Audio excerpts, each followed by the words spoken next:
Mga Salmo 147. Dayga ang Ginoo, maayo ang pag-awit o pagdayeg alang sa atong Dios. Angayan siyang daygon kay siya, maayo man. Gitukod pag-usab sa Ginoo ang Jerusalem, gidala niya pagbalik ang nabihag niyang katawhan, gilipay niya ang mga nagmagulanon, o gitambalan niya ang ilang mga samad. Nahibalo siya sa gidaghanon sa kabituunan ug ang tagsa-tag sa kanila, gihatagan niya ngalan. Gamhanan kaayo ang atong Ginoo, dili matukib ang iyang kahibalo. Gihatagan sa Ginoo og gahom ang mga timawa, apan gipalukapan niya sa yuta ang dautan. Pag-awit kamo pagdayeg ngadto sa Ginoo, pagtugtog og alpa ngadto sa atong Dios.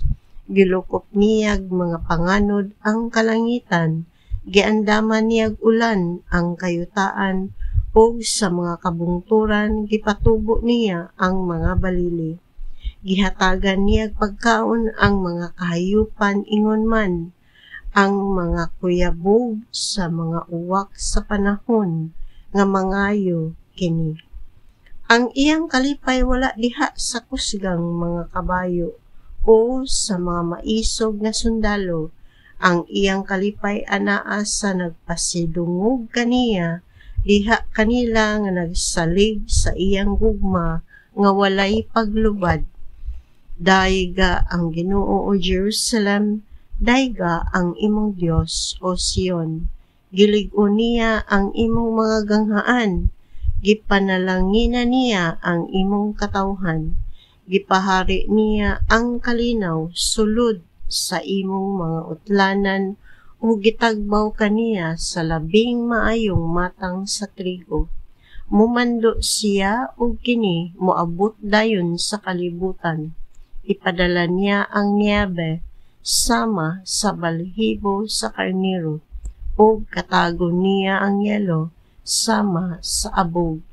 Ipadala niya ang ulan nga yelo sama sa graba, walay makaagwanta sa katugnaw nga iyang ipadala.